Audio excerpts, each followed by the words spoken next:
Монгол улсын засгийн газар шинээр бүрэлдлээ. Монгол улсын шинэ парламентын түүхэнд 34 дахь ерөнхий сайд шинэ засгийн газраа байгуулж, Монгол улсын нийгэм эдийн засгийн асуудал, Монгол улсын төрийн ажил өргөжлөх нэ. Тийм учраас Монгол улсын иргэний хувьд мөн иргэн таагүй залуусын санаачлагаас өнөөдөр Монгол улсын ерөнхий сайдад Монгол улсын хууль биелүүлж ажиллах талаар шаардлага хөргүүлнэ.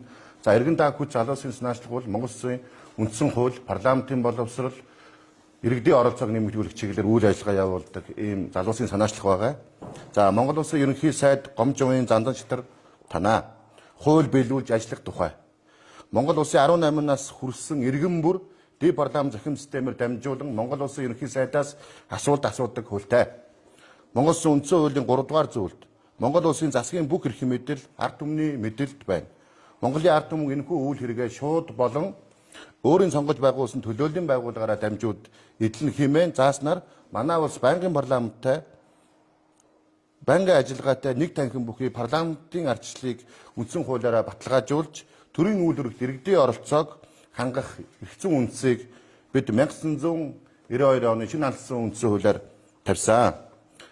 Ард түмнээ сонгогдсон төлөөллийн дэд байгууллага болох парламент хян шалах үүргээ хэрэгжүүлэх нэг хэлбэр нь Улсын их хурлын дэгийн тухай хуулийн 112 дугаар зүйлийн 112-ийн 1-т заасан хууль тогтоомж засгийн газар үйл ажиллагааны хөтөлбөр тухайн жилийн төсөв, жилийн төлөвлөгөөний хэрэгжид улс орны эдийн засаг, нийгэм, санхүү төлөв байдал болон цаг үеийн тулгамдсан асуудлаар Монгол улсын ерөнхий сайдын мэдээллийг сар бүрийн сүүлийн 7 хоногийн баасан гарагийн үдээс хойших нэгдсэн хуралдаанд мэдээлэл хийх буюу Монгол улсын их хурал дахь цөөнхийн бүлгийн гишүүд болон Монгол улсын иргэний асуултанд хариулдаг хууль одоо хүчин төгөлдөр мөрдөгдөж байна.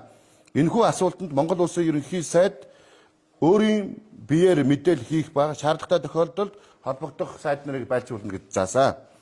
Иргэдийн асуултанд ерөнхий сайд тухайн хууль заасан хугацаанд хариулт өгж амжаагүй бол 3 хоногийн дотор цаасаар хариулт өгч их хурлын тамгын газар холбогдох захирам системдээ Монгол улсын ерөнхий сайдын хариултыг тавина гэж бас хуульчлагдсан хүчин төгөлдөр хууль мөрдөгдөж байна.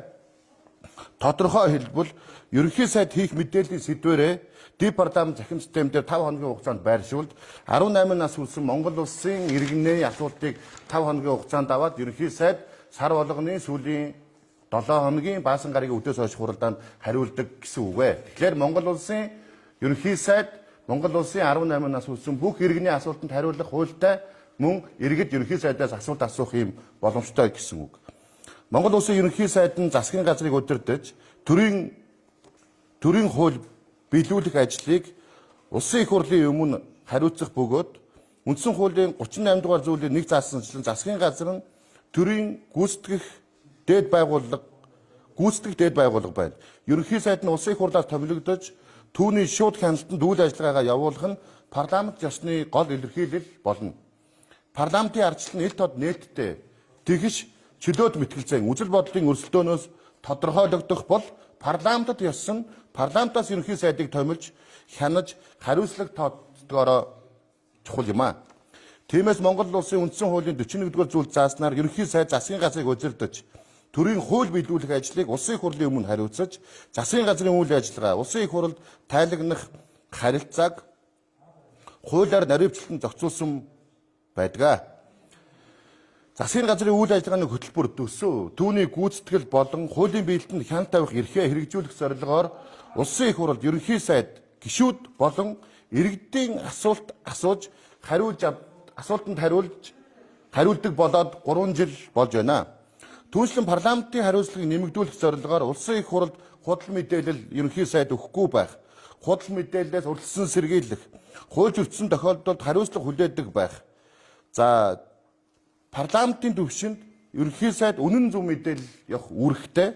За ерөнхий сайд иргэд цөөнхийн бүлэг, түүний төлөөлөл тэгш ил тод нээлттэй мэтгэлцээнийг өрнүүлэх, хууль тогтоох, хуулийн биелэлтэнд хяналт тавих улсын их хурлын үйл ажиллагааны мэдээлэл цаг тухайд нь хангаж Монгол Улсын үндсэн хуулийн 1-р зүйл заасан төрийн үйл ажиллагааны үндсэн зарчим болох ардчилсан ёс, шударга ёс, эрх чөлөө, тэгш байдлыг хангаж хууль дэрлэх зарчмыг засгийн газрын үйл ажиллагаанд баталгаажуулж олон нийтийн засгийн газарт итгэх итгэлийг сэргээх түүхэн цаг үе ирж байна.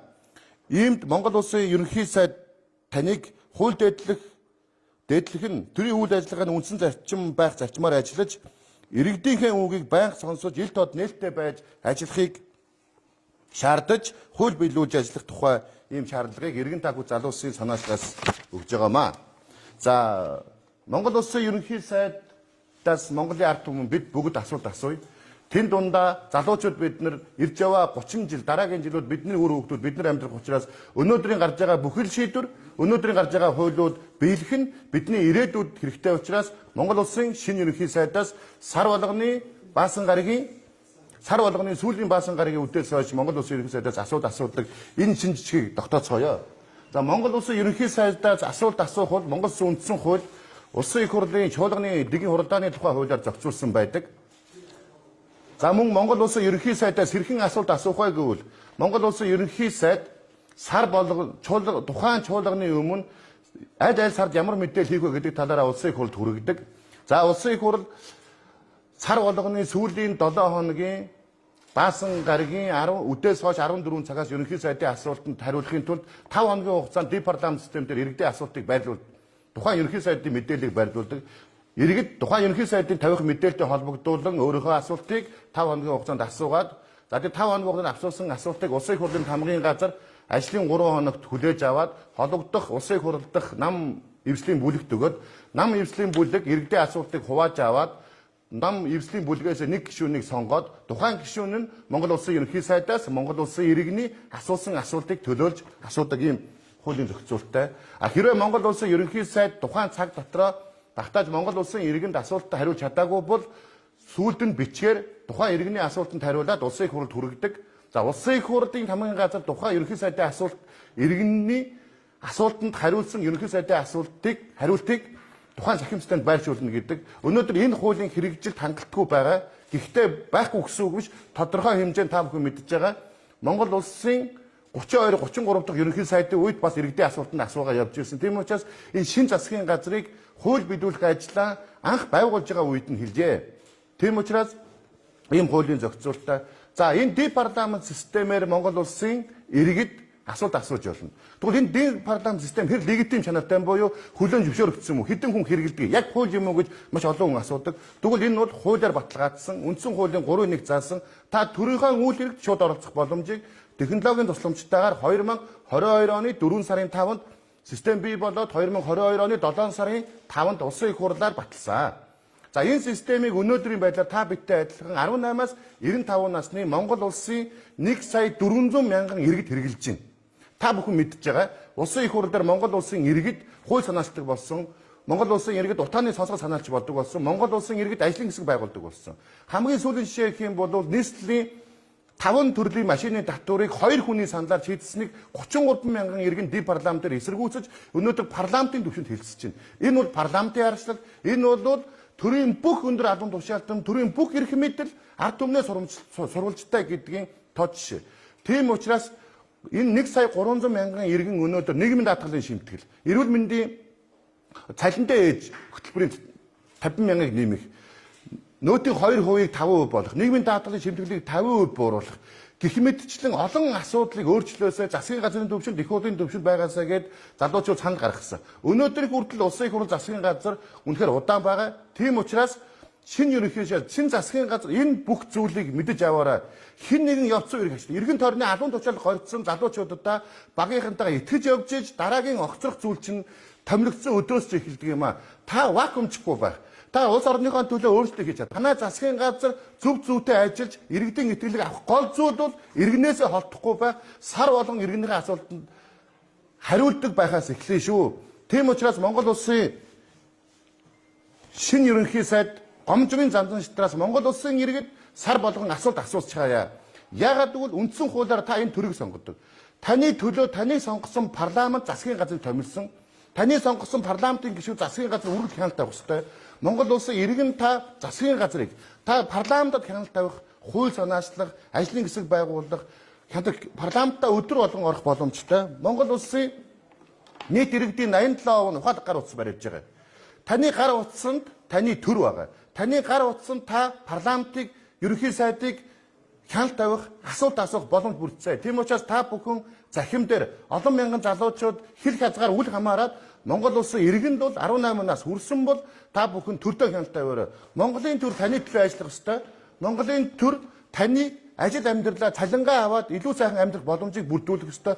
Энэ бүх зүйлийг та өөрөө хянаж үг бодлоо хэлж байгаарай. Хамгийн чухал зүйлийг төгсгөлд нь хэлэхэд засгийн газар эхэлсэн өдрөөс хизээ унах уу гэдэг иргэдээс хэр хол тасархаас шалтгаалж хурдан унах нь эхэлдэг. Тийм учраас гомд зүйн зандан шатар ерөнхий сайдаа та өмнө унж үтсэн буюу иргэдээсээ холдож үтсэн. Одоо дахиж иргэдээсээ холдвол таны засгийн газар энэ иргэдийн засгийн газар гэдэг итгэл үгүй болно шүү. Тийм учраас эргэн тойрны алуун тушаал ордож байгаа хүмүүстэй эргэн тойрны таныг ард түмнээ тасардаг энэ хүмүүсээс хол байгаарай.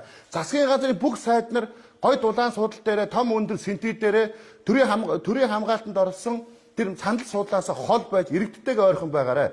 Та бүхэн хэр иргэдтэй ойрхон байж чадна төдий чинээ танаа засгийн газар энэ 4 жил засаглаж чаднаа. Тийм учраас Монгол улсын Монголын заяа их. Тийм учраас засгийн газар Монголынхон иргэдийнхаа санаа бодлыг үргэлж сонсорой. Засгийн газрын бүх сайд нар шинэ засгийн газрын ажилд нь амжилт хүсье. Монголын ард түмэн төрийн эрхэд барьдаг. Монголын ард түмэн төрийнхөө үүдэрийг шууд оролцдог болсон. Тийм учраас иргэдтэйгээ ойр маш олон иргэдийн гаргасан нийгмийн даатгалын шимтгэл, хувь хүний орлогын албан татврын одоо шимтгэл, цалинтай ээжийн асуудал, нийслэлийн татврыг багасгах асуудал тэгээд олон асуудал байгаа шүү. Энэ бүхнийг бодлогын хувьд шийдэ яваараа тэгээд хамгийн сүүлд нь иргэдээсээ та нар хэр их тасарна тэр өдөр чинь огцрох өдөрчүүд хоологдож эхэлнэ. Тийм учраас засгийн газар хүсэж байгаа энэ олон зүйлүүдийг хийхин тулд иргэдтэйгээ ойрхон байгаарай. Тийм учраас Монгол улсын иргэний хувьд мөн Монгол улсын залуучуудыг төлөөлж байгаа нэг хүний хувьд манай иргэн тагвар залуу санаачлагыг үргэлж хянаж асуудлыг чинь зөв асуудлыг дэмжиж буруу асуудал ах юм бол үргэлж шаардаж явна. Монгол улсын 1.3 сая иргэн захим дээр нэгдсэн парламентыг засгийн газрыг өглөө болгон хаддаг болсон. Тийм учраас иргэдтэйгээ ойр байж иргэдийнхээ хүслийн төлөө шийдвэр гаргаарай гэдгийг мөн засгийн газрын шинэ ерөнхий сайдад хэлжээ. Тэгээд хүрэлцэн ирсэн сэтгүүлч та бүхэндээ маш их баярлалаа. Асуулт байвал хариулъя. Тодруулах зүйл байгаа юу? За хүрэлцэн ирсэн та бүхэндээ баярлалаа.